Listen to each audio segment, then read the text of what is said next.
بسم الله الرحمن الرحيم الحمد لله رب العالمين الصلاة والسلام على سيد الأنبياء والمرسلين اللهم علمنا ما ينفعنا وانفعنا ما تعلمنا وزدنا بفضلك علما وتعليما إنك على كل شيء قدير.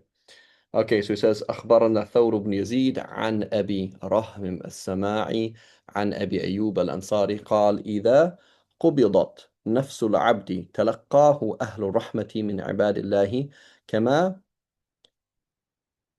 يلقون البشير في الدنيا فيقبلون عليه ليسألوه. So he says when the soul of a slave is taken, the people of Rahmah, of his slaves. So it seems to be the angels, the people of Rahmah of his slaves, meaning the angels. They greet him as you would greet somebody who has good news, right? Somebody who's coming with good news. Oh man, someone's coming good. What is it? فيقبلون عليه, so they turn to him, ليسألوه, فيقول بعضهم لبعض انظروا أخاكم هل يستريح فإنه كان في كرب. So they say, look at so and so, your brother. He was, so maybe this is the dead. I'm not sure. It's kind of odd. Your brother, meaning the brother of the angels. I'm not really sure. So is it the angels or is it the other souls? He pay attention to him or look after him حتى يستريح, so that he may find relief. فإنه كان في كرب, his life was very difficult in general, or his death. فيقبلون عليه فيسألونه ماذا فعل فلان وماذا فعل فلانة. So they turn to him and they ask him what happened to so and so, what happened with so and so. هل تزوجت, did so and so get married, etc. So it seems like this is souls. The other souls ask him and not the angels. Wallahu a'lam. فإذا سألوا عن رجل قد مات قبله, when they ask about a man who died before him, قال لهم إنه قد هلك. They say so and so has died. فيقولون إنا لله وإنا إليه راجعون. ذهب به. Sorry, these kittens are like, there's three kittens attacking my heel. Yeah. لا حول ولا قوة إلا بالله, right? They say, Inna lillahi wa inna ilayhi raji'un. They say, indeed, we belong to Allah, and unto Him alone are we all currently returning. Right? ذهب به ذهب به إلى أمه الهاوية فبئست الأم وبئست المربية. They said he was taken to his mother, the pit of hell. What an evil mother and what an evil person to raise you, i.e. he was taken to hell. So again, where's the problem here is people aren't in heaven and hell yet, right? So the first question is, who is asking these questions? It seems like it's other souls. And the second thing then is, they just had their milk from their mum, so they're all like hyper now. They're attacking me. He's not actually in hell. So maybe what it means is he's been shown that he will be in hell. Something like that. He will be shown that he'll be in hell. فَيَعْرِضْ عَلَيْهِمْ أَعْمَالُهُمْ فَإِذَا رَأَوْا. So he's been to the Hawiyah, which is mentioned in Surah Al-Qari'ah, right? فَيَعْرِضُ عَلَيْهِمْ أَعْمَالَهُمْ فَإِذَا رَأَوْا حَسَنًا فَرِحُوا وَاسْتَبْشِرُوا. And so he will show them. So he shows them their deeds, and when they see good deeds, they're very happy. وَقَالُوا هَذِهِ نِعْمَتُكَ عَلَى عَبْدِكَ فَأَتِمَّهَا. And they say, oh Allah, this is your blessing to your slave, complete it. وَإِنْ رَأَوْا سُوءًا قَالُوا اللَّهُمَّ رَاجِعْ بِعَبْدِكَ. Like راجع بعبدك. How did she translate that? راجع بعبدك. Reconsider. Muraja'a, like to review. Oh Allah, please reconsider your slave. Interesting. Raji' bi'abdika. Not a normal phrase. Wallahu a'lam. So anyway, it seems a little bit confusing, this quote. Wallahu a'lam. For the two reasons that the person is A, already in hell, and B, who is asking him? Is it the other souls? Or is it so perhaps this is judgment day, something like that, Allahu a'lam. Something like that, Allahu a'lam.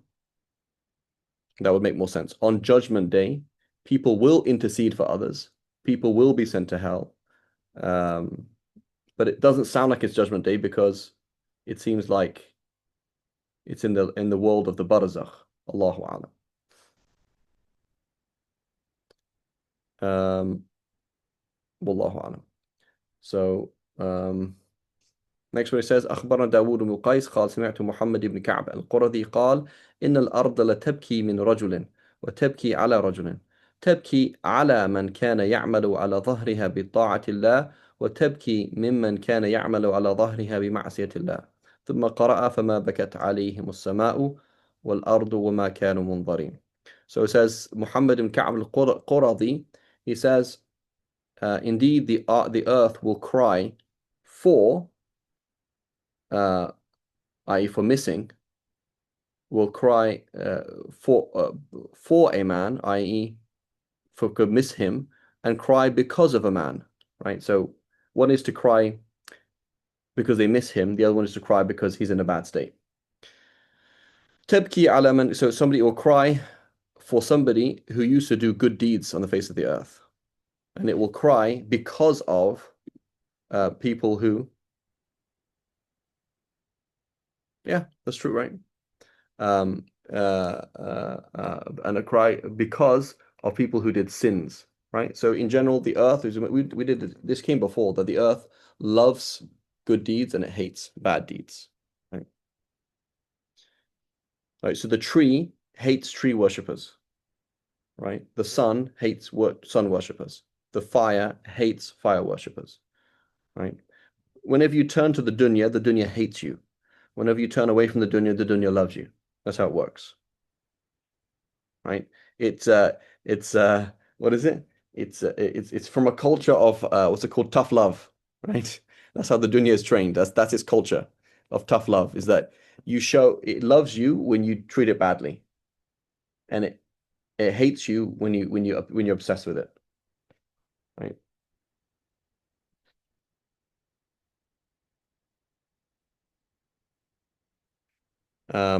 And then he says, okay.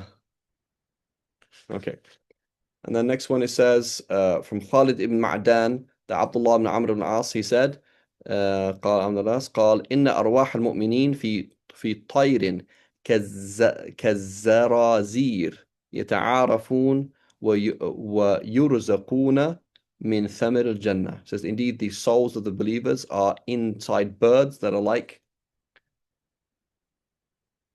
starling-like birds. They يتعارفون, they see and recognize one another, right? So basically what does it mean is in the grave people are alive in a different sense. In the people who are alive in the grave in a different sense, right? That's why if you go to a grave, they can hear you when you speak to them, right? They can move around to some extent. They can visit each other. يتعارفون, right? They recognize and see one another. يرزقون من ثمر الجنة. They are provided for with the fruits of Jannah, i.e. if they're good people, of course.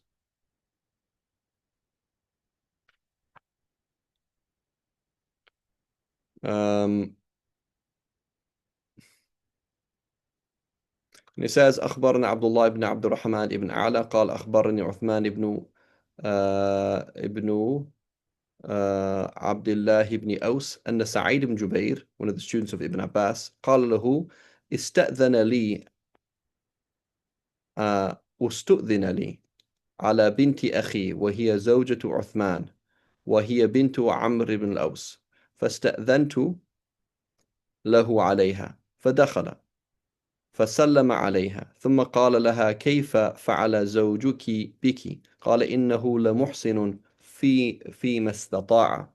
ثم التفت إلى عثمان وقال يا عثمان أحسن إليها فإنك لا تصنع بها شيئا إلا جاء عمرو بن أوس.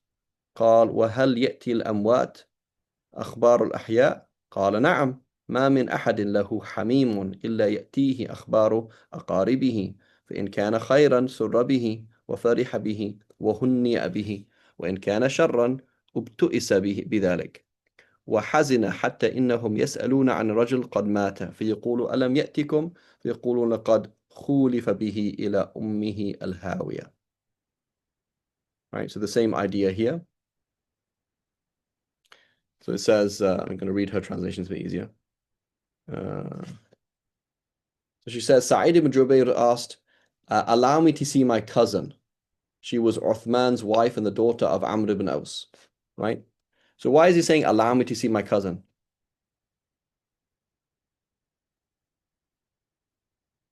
Why is he asking for permission? Why don't you go and talk to somebody?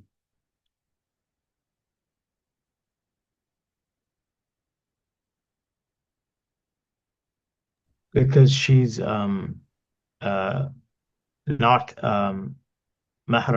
Not a mahram. So did they normally observe al-ikhtilat? Did they normally observe gender mixing? Was that a normal thing of the Salaf? No, No. Okay, did they never ever see any non-mahrams? no, No. that's too extreme. Exactly. So this is very important, right? So you see the Prophet ﷺ, so what we see, for many people, right? I remember I was in Jordan 2 years ago, and I asked one of my teachers, I said, one of the things that people need is they need to be in gatherings of dhikr. People need to just come together and do dhikr. It's very important. And he was saying like this is really important. It changes you, it helps people. People don't have people, their hearts are so hard, it's very difficult for them to just hear facts. Do this, don't do this. They just need to be softened. So I said, Sheikh, that's true, but in California, everything's mixed. When you go to a majlis of dhikr, everything's mixed, men and women hanging out together, right? Same thing, similar-ish thing here in here in Malaysia. Malaysia, gender interaction is very, very, very relaxed, right? It's not really an issue, right? So that's not how the Prophet, that's not how they did things. The Prophet, the Sahabiyat, they said, Ya Rasulullah, the men have all the access to you. Give us a day. So the Prophet had a women's class. Once a week, he had a women's class. So had they been studying together, it was a mixed classroom, then the Prophet would not have done a special class for the women, right? So, but did they see each other? Yes, they did. The Prophet offered Asma bint Abi Bakr. He said, would you like a ride on the back of my camel? She was walking in the middle of the street, like, would you like a ride? So the idea of like, okay, there's a woman, literally her car's broken down. Can a man pick her up? Like it's in a public place, not like in the middle of nowhere. It's a public place, Could I talk to a woman for a need? Yeah. Could you interact with women? Yeah. What are you doing? This guy's trying to attack me. Um, um, so the extremity that you can never speak to a female, you can never speak to a male, right? There has to be, like for example, the malls that they used to have in Saudi, right? I don't know if that exists anymore, right? Where they're like a women's mall. Does that exist now in Saudi or they stopped that?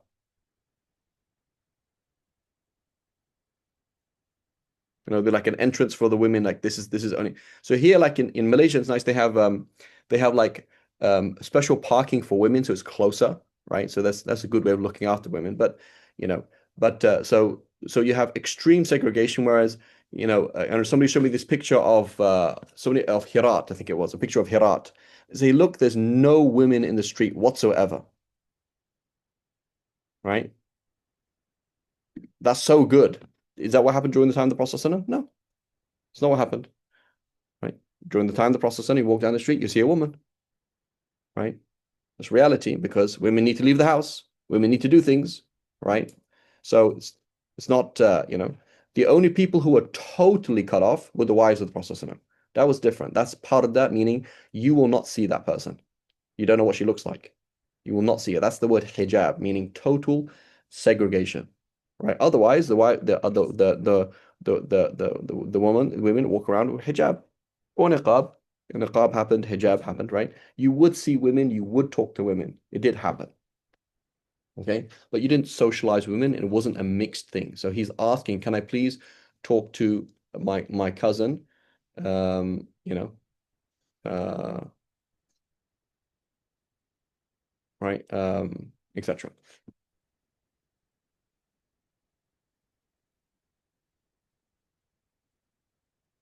Yeah, it's interesting, right? So it says my cousin, but it says استأذي على بنت أخي وهي زوجة عثمان.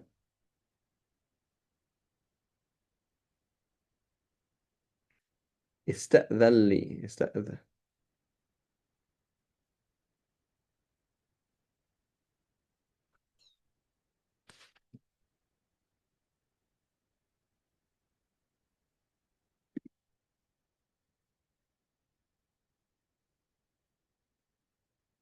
Yeah, binti akhi. That's my niece. That's your that's your.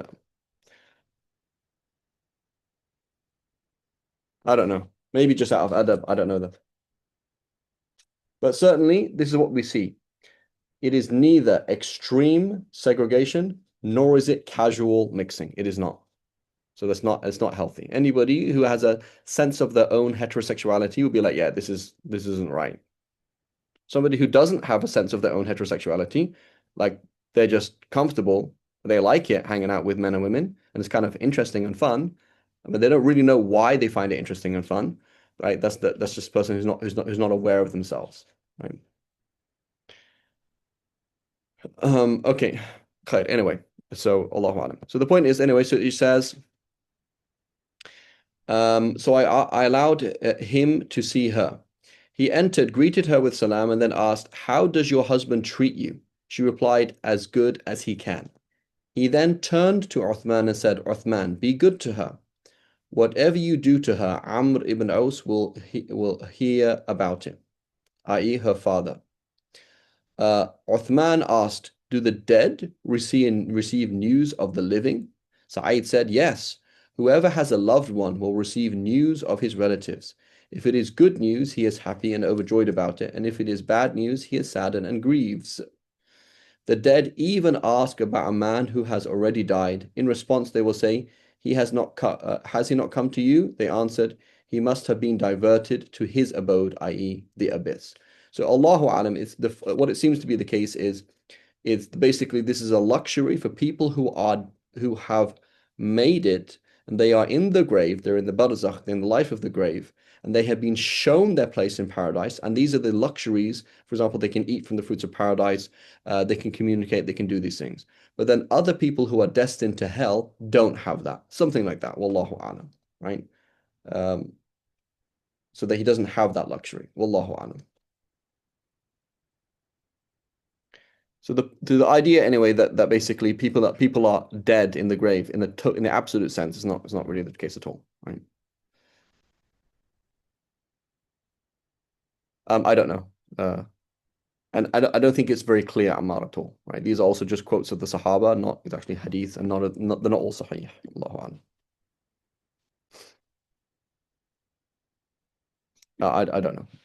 Okay, so it says ذم الرياء والعجب وغير ذلك. Okay, so it says ostentation, pride, and the like. So what is ostentation? May Allah protect us, right? So you have kind of basically, let's say, three or four things. Okay, of you have sum'ah, which is, hey, did I ever tell you how religious I am? You know, I gave this charity. You know, I did this.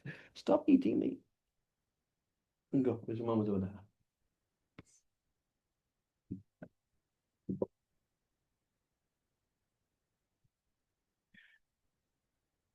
It's very cute. Last week they met their dad for the first time, these kittens, and then yesterday or the day before, one of them was trying to get milk from the dad and just trying to climb all over him, trying to find out where his teats were, and he's like, it was very cute. So I think he was trying to. All the other ones are drinking. He's trying to like bite my foot. So I think he thinks that I'm his mum, but I'm not. So I just gave him to his mum right now. They're all drinking for the eighth time today, mashallah. Um, What was I going to say? So we have riya, okay, showing off. So one is you speak about your good deeds. Okay, you say, I did this and I did. This is called sum'ah, right? So this could be two things in reality, speaking about your good religious deeds or just how awesome you are, right? Have I ever told you that I know like 20 languages? Have I ever told you that like I was the best in this or best in that? So you're sharing information and your niyyah, your motive is to become greater in that person's eye in and of itself. Excuse me. As opposed to somebody asks you, have you memorized the Quran? You say, yes. Why are you telling him that you memorized the Quran? Because I want to get the job of the Imam. So I'm showing off, in my interview to become the Imam, so that the person knows that I know. But I'm not interested in and of itself that that they are impressed by me. I'm interested that they impressed by me so that I get the job, right? You tell them I've studied this and this and this and this and this, and this sheikh thinks I'm amazing, this and this. So these are things that are could be boasted about religiously, but you're doing it to get that religious job or to prove something. Somebody asks you a question, and they're like, hang on a minute, why are you asking that guy a question? He actually doesn't know anything. I know something. So you're not trying to put the person down, nor are you trying to put yourself up, but you're just trying to make a fact that actually, hang on a minute, I know and he doesn't know. So that they're two different things. But there's a difference between I am sharing this information so that you are impressed by me for the sake of you being impressed by me versus you're impressed by me for something else, right? And subhanAllah, there was a question the other day somebody asked about riya in front of your spouse, okay? So let's say, for example, you're meeting somebody and they ask you, do you pray tahajjud? Say, yeah, I do actually pray tahajjud, and it's important for me to marry somebody who prays tahajjud, right? So you told them that you pray tahajjud. You told them so that they would think that you pray tahajjud. Isn't that haram? No, it's not. Because I'm not interested in telling you that I pray tahajjud. I'm interested in telling you that so that you know that you and I are on the same page and that we are compatible in that regard or something like that, right? So it's very different. There's a big difference between like showing off and showing off in those ways, right? Um, okay, so that's speaking about your good deeds. Now, doing something, okay, and it began with the intention so that person thinks you're religious. Okay, so you would normally never eat that little. You would never normally eat with your right hand. You would normally never say Bismillah. You would never normally sit down when you're eating. Now, because you're around these people, you do it. And the reason is not that they have motivated you, not that they have motivated you to do the sunnah, but rather you want them to think that you're religious. Okay, you want them to think you're religious. Okay, and you don't, and the pain of not being thought to be religious. You want to avoid the pain of them thinking that you're not religious, and you want them to think you're religious. That's called riyah, right? You started something.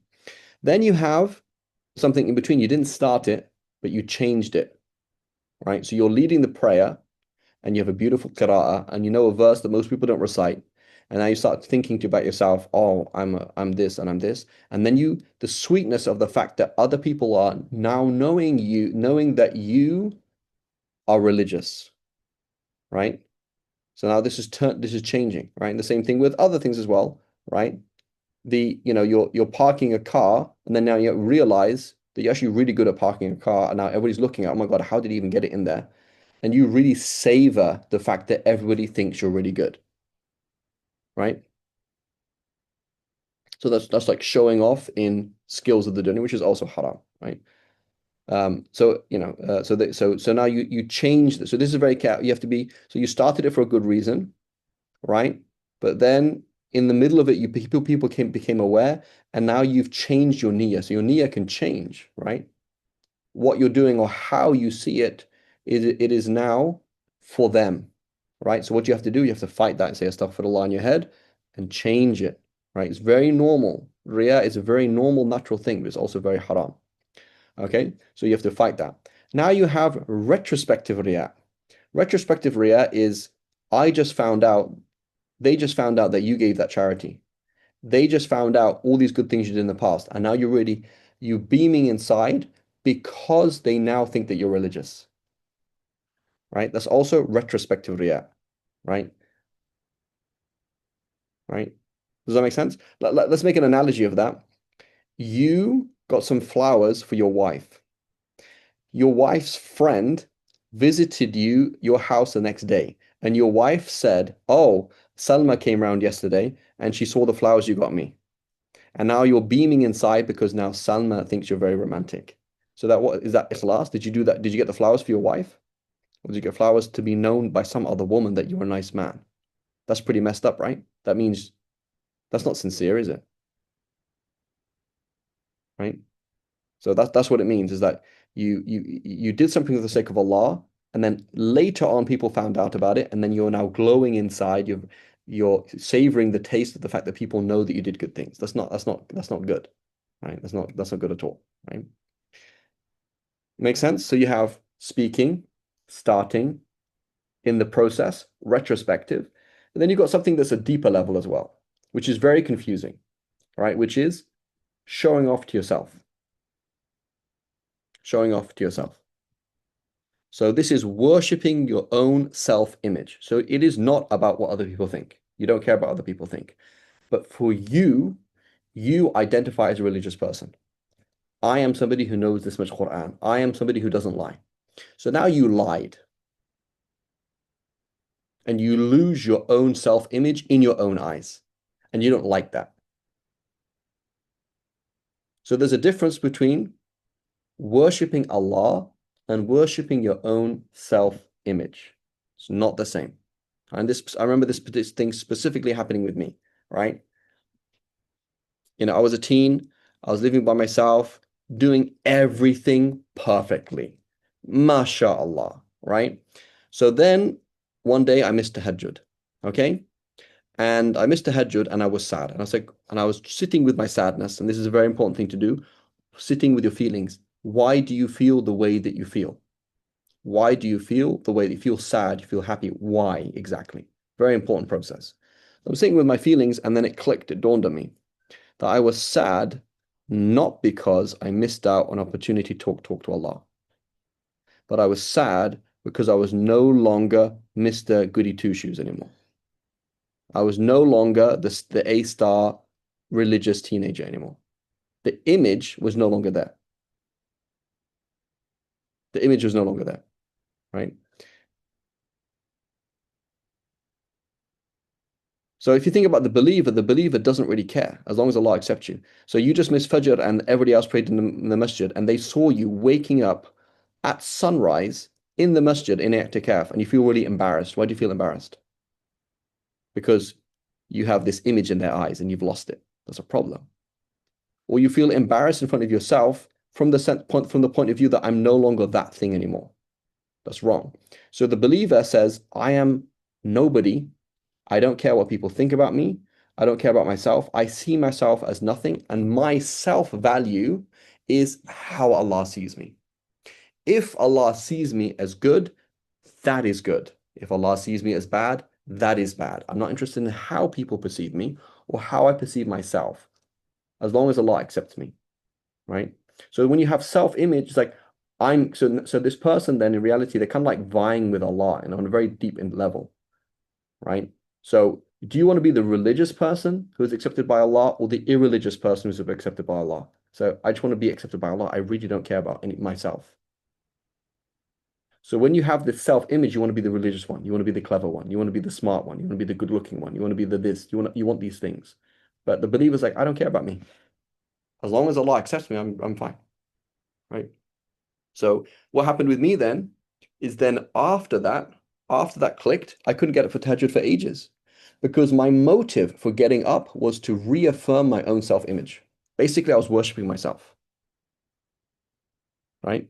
So if you think about it, it's quite a normal thing to do, right? You tell a kid, "Good job, you're so polite," as opposed to telling him, "Hey, you're not polite," and he worships that self-image, like I'm a good kid, and that's a normal thing to do. That's a very normal, natural in relationships.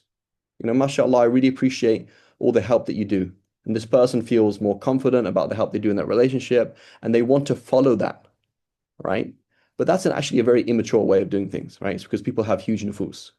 They actually worship, like the fact that we talk to people like that is because they have egos, right? The fact that you talk to a kid like that and he's worshiping like the kid will often worship his parents or then worship his own self-image. But then it evolves into something else where he's worshiping something else, which is Allah. But there's a fundamental difference for an adult. You can't worship your own self-image as a religious person. That's not a valid thing to do, right? But many people do that. Like, I am the sheikh, I am the this, I am the that. And when that breaks in front of them, they feel really angry, they feel really upset, whatever, right? So if you told them you're not actually religious, they get upset. Because why? They value that, right? If they realize themselves that they weren't religious, they feel really sad from the point of the view they're not religious. Whereas the person who worships Allah is like, does Allah accept me? Yeah, okay, I really don't care then. Right? That's what they're interested in. Has he accepted me? Has he not accepted me? إن صح منك الوصل what's it called? ليتك تحلو والحياة مريرة. Right? I wish you were sweet and the whole of life was bitter. وليتك ترضى والأنام غضاب. And I wish that you were happy with me and everybody hated me. إن صح منك الود فالكل هين. If you love me, I don't give a damn about anything else. وكل ما فوق التراب تراب. And every single thing on the face of the dirt, on the face of the earth, is dirt. I don't care. Not interested. Right? I don't need to be the religious person. Right? Right now I'm surrounded by books. Okay? Thousands of books. I don't know how many books I have here. A lot of books. What's ikhlas? Fareed, would you prefer to teach sacred knowledge or would you prefer to teach gymnastics? So you say, oh Allah, wherever your rida is, that's what I'd like to teach. And subhanAllah, I was visiting Sheikh, what's his name? Sheikh Tahir, what's his name? Tahir Anwar? Yeah, Sheikh Tahir Anwar, his father, right, in California. And Sheikh, who's the Sheikh of Jangda, was his name? Sheikh something, Jangda, was it Sheikh Abdul Rahman Jangda? Yasser Janga Yeah. So he in was Houston. visiting, mashallah, and he's that, Oh, people. no, Abdul Nasser Janga in Houston. Yeah. So he was visiting the California. Alhamdulillah, we had, met him and we visited the father of Sheikh Tahir Anwar in his house. And he mentioned this thing. He said there's a sheikh, he would specifically find the worst students. Like he had a madrasa, it was specifically designed to teach the worst students. And obviously you're teaching them boring stuff, right? Alif, ba, ta. Here's the arkan of wudu. Why? Because they're more interested in the rida of Allah than doing cool academic things. That's ikhlas. Right? If Allah wants me to do cool academic things, I'll go and do it. But ikhlas is, I don't care about where you want me to be, what you want me to do, what kind of ibadah, interesting, uninteresting, gratifying, not gratifying. It increases my self-image, it decreases my self-image. I really don't care. Right? It's irrelevant to me. The shaheed is a loser. Think about it, right? The shaheed is a loser. Like he lost. You died, bro. Game over. Right? Wasted, right? So he lost, but Allah loves him. You see that? So this is these levels of riyah is like your self-image, worshipping your self-image, right? And so it's a normal, natural thing, right? Like you can't expect to have ikhlas just like that. It doesn't happen like that because you're basically a giant mess, right? You're like a giant mess. You are like the politics of India or the politics of the United States of America. Like United States of America, like we're like how many million people? We're not going to all agree on how to do things. It's not going to be perfect. But then you align it bit by bit. Things like, okay, most of the time the law is applied. To some extent, there's democracy. You're working things out, but there's lots of mess inside us because it's so complex. But bit, by degrees, things are ironed out. Right? Right? إن تتقوا الله يجعل لكم فرقانا. If you fear Allah, you start applying the deen, Allah subhanahu wa ta'ala will give you a furqan, show you things. So notice, I didn't know that riyah until this. You have to do certain things. Now you start doing this. You wouldn't know about riyah to begin with. All you know is do this and don't. So we start with the superficial, start with the outward, do this and don't do this. You start doing this and don't do this through the process of opposing your nafs, because your nafs doesn't want to do certain things. You now start to learn what the nafs is, right? And it's like like a centrifuge. When you put chemicals in a centrifuge and you divide them up, you don't even know what that is to begin with. It's just crude oil. But now you do, what's it called? When you break up crude oil, you put in centrifuge, do these different things. You suddenly, oh, there's all these different things in it. Now this is what this is, and this is what this is, and that was motivated for this. Now you realize, oh yeah, your tarawih, that was motivated by showing off. You're like, really? Oh man, yeah, I see that now. Oh, your fasting every day, that was motivated by, basically trying to be the religious person, right? There's a big difference between trying to be the religious person versus worshiping Allah. There's a fundamental difference. And then often what will happen is the person with more ikhlas does less amal. The person with more ikhlas does less amal. Why? Because they're not running around trying to prove something. It's balanced. But there will always be a level of unbalance at a certain time. You have to have this kind of like, right? There's one of the ulama says, لولا ما يدين النفوس لما تحقق سير السائرين. Were it not for the battlegrounds of the egos, big mess that's happening inside. Like really have to sort everything out and put this here and put that there. And when you put that there, this changed and that changed and it all got messed up. And then when you're trying to be easy in yourself, you then became lazy. And then you said, no, I'm not going to be lazy. So then to be not lazy, then you start worshiping yourself, image of being religious again. And then you did it for this. And then like it's all a bit of a mess. But bit, by degrees, things go in the right direction. You start to find out what's going on inside me, right? But it all starts off with the outward, right? Pray 5 times a day. Don't lie. Don't cheat. Don't do this, right? Do's and don'ts outwardly, and that's the process how it begins, right? Otherwise, you have no idea what's going on, right? You know, as Abu Yazid al-Bustami, he says, you know, for 11 years, I was the blacksmith of my soul, right? Heating it up, cooling it down, hammering it, letting it rest, heating it up, cooling it down, bang, bang, bang. Like it's quite difficult to get a piece of metal to turn this into, for example, a shoulder. You know, this is going to be a shoulder plate. There's a lot of work involved. Heat it up, cool it down, smash it here, ding, ding, ding, heat it up, spread it. It's a lot of things happening, evening it out, checking this, checking that. There's a lot of stages involved, right? So our job is to start, right? Is to start that process through the outward, right? You apply the outward sharia and you start to find out what's happening inside, right? But these are these kind of different levels. Clear, obvious bragging about good deeds, starting a showing off by initiating something for the sake of other than Allah, modifying while doing it, retrospectively, like being pleased because people found out about you, right? And then the worship of the self. There's nobody involved, it's just you. You know, if you think about shaitan, that's what happened, right? It's like, I am the most religious person in the world. And I have free will. The angels don't have free will. So I'm actually more religious than them. So now you say, no, there's somebody greater than you. Do sujood to him. Right? So with ikhlas, there can't be any hasad because you're not interested. But with somebody who doesn't have ikhlas, they'll have hasad about other religious people. I just realized Ammar is the same age as me, but he's more religious than me. I hate him. I mean, I didn't say that, but I hate him. Hasad, right? You have this hasad towards your aqran, people who are like you, because you want to be that person. You want to be that person who is demure and unknown. You want to be the hidden religious person. And now you realize there's another hidden religious person. Whereas if you have pure ikhlas, you don't even see other people. So like not even noticing other people. Like, it's not even on the radar, right?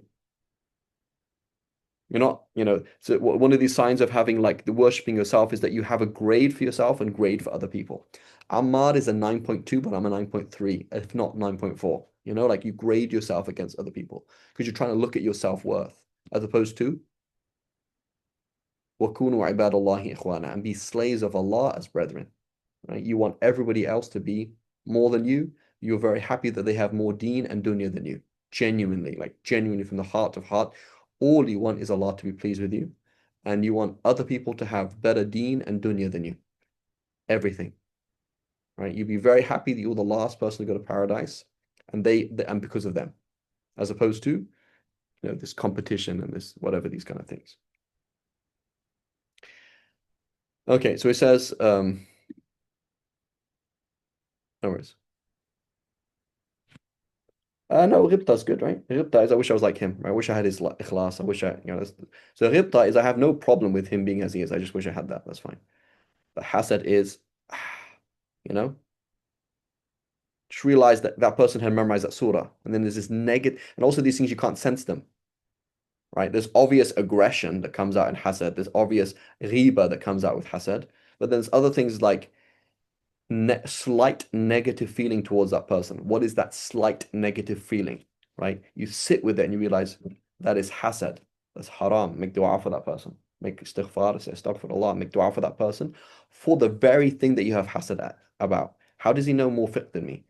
How is he already graduated? He's only like 19. Doesn't make sense. Right? So if it's in the dunya, if it's in the deen, if it's in the this and this that, he's like, oh, he just finished his first term and he's going to Turkey for 2 weeks to go and study this advanced text. How did he even finish? How did he study the other stuff? Right? Whatever it is that you have hasad of, right? She's got all her kids are well behaved. My kids are all this or this. Her husband's like this. My husband's like this, right? Whatever it is. You know.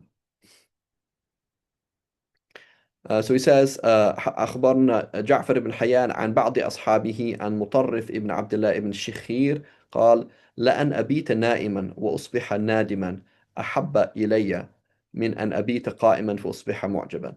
He says I'd prefer to sleep the whole night and wake up in the morning saying, oh, dude, didn't do anything last night. I'd prefer to do that than spend the night in prayer and wake up in the morning proud, like, oh, I'm religious, right? So anybody who thinks they're religious is not religious, period, right? So key thing, how do you know somebody's religious? Tell them that they're religious and they won't be offended.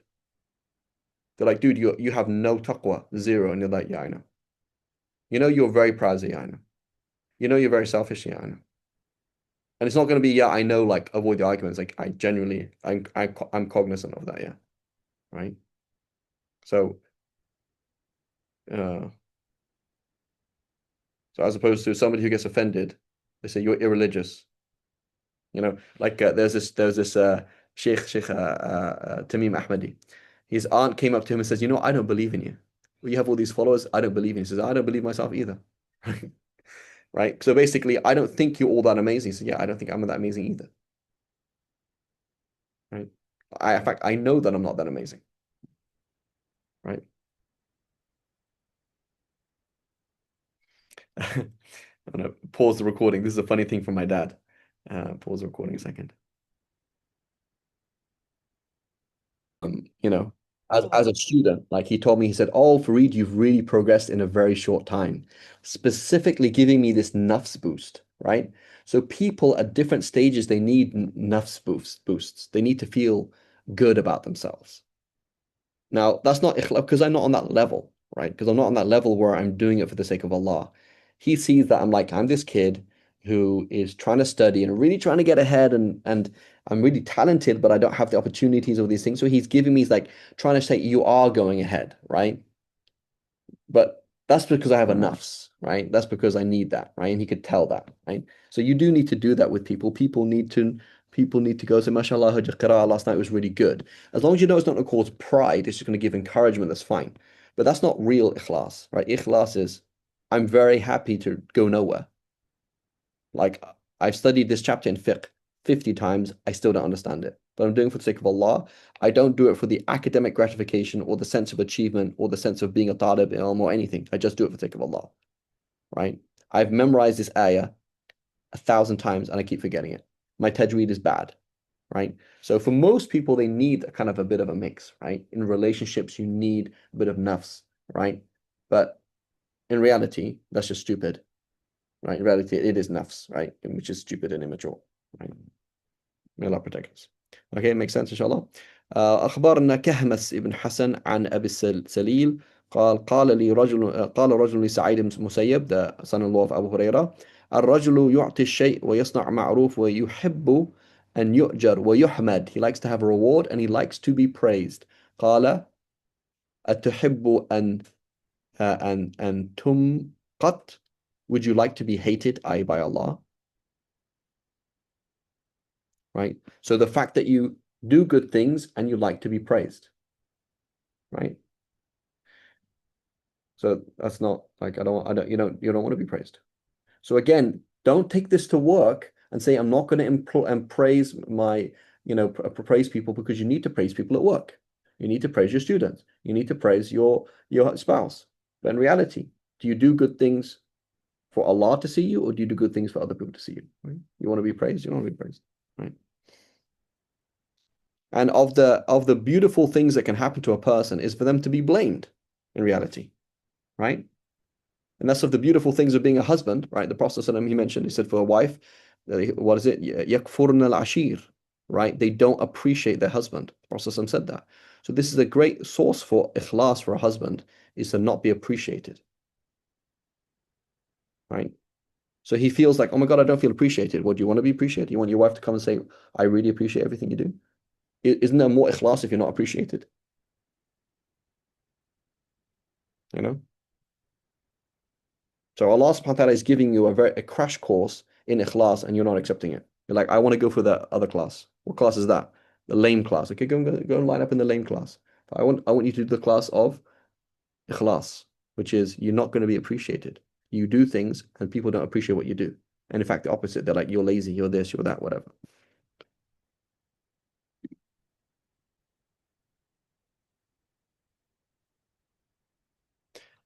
You have thoughts on what might cause someone to think about if others can see his actions all the time, but dislike when people actually see his actions, if that makes sense. I don't understand. Can you explain it verbally, Ahmad? Like the idea that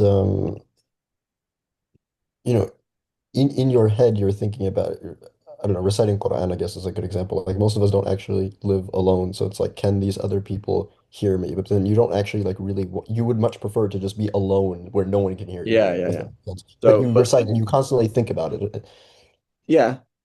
Or for example, you did it in a good way because you know that if you do it in a bad way, they're going to think X, either bad thoughts or result in something bad.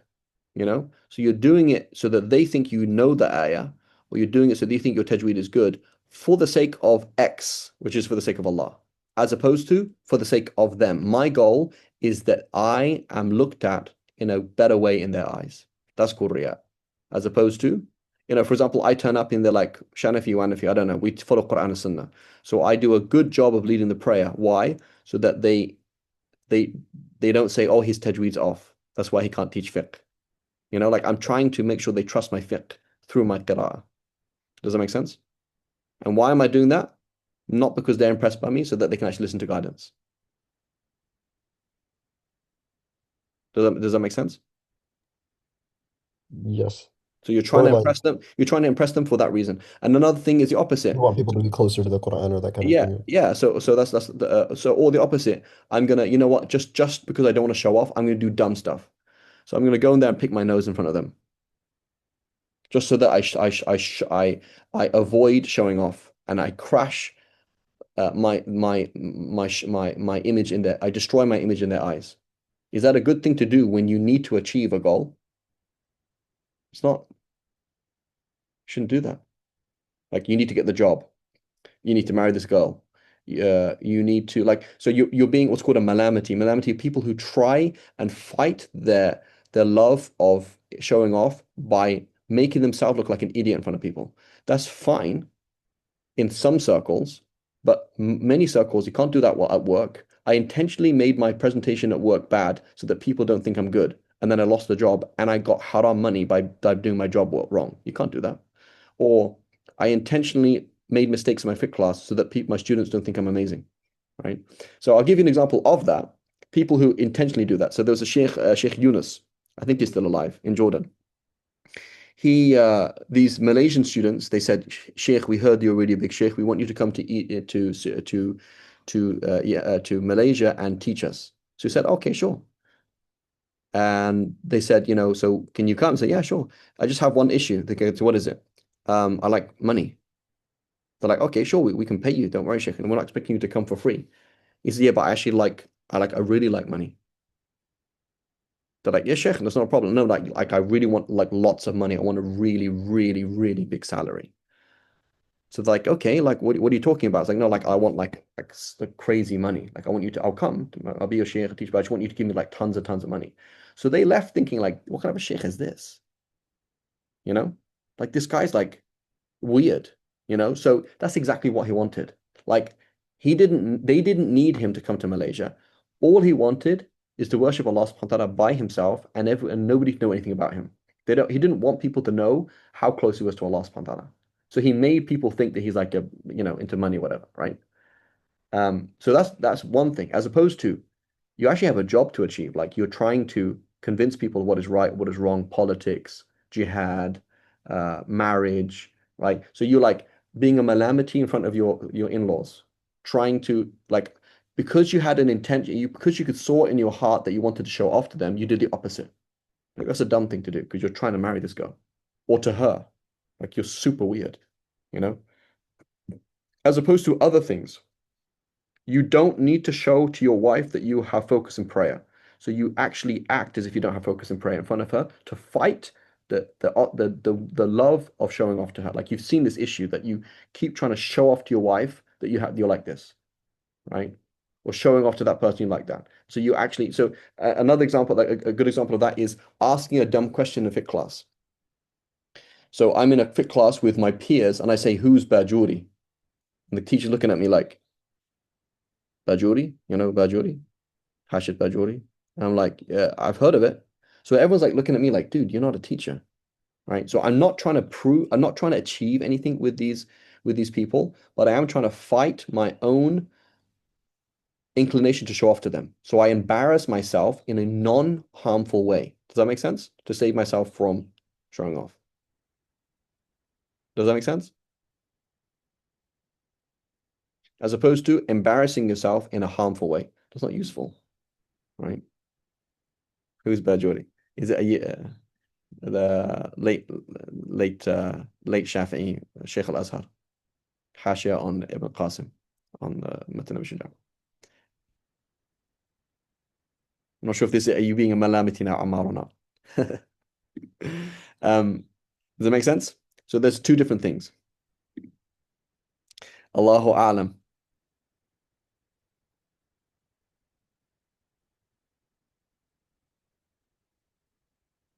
Yeah, it's true. But the point is don't embarrass yourself in a way that would harm situations. Like, there's a certain situation you're going to have to. Let's look at the ramal, right? You know, when we're doing tawaf, we trot, right? Where does that come from?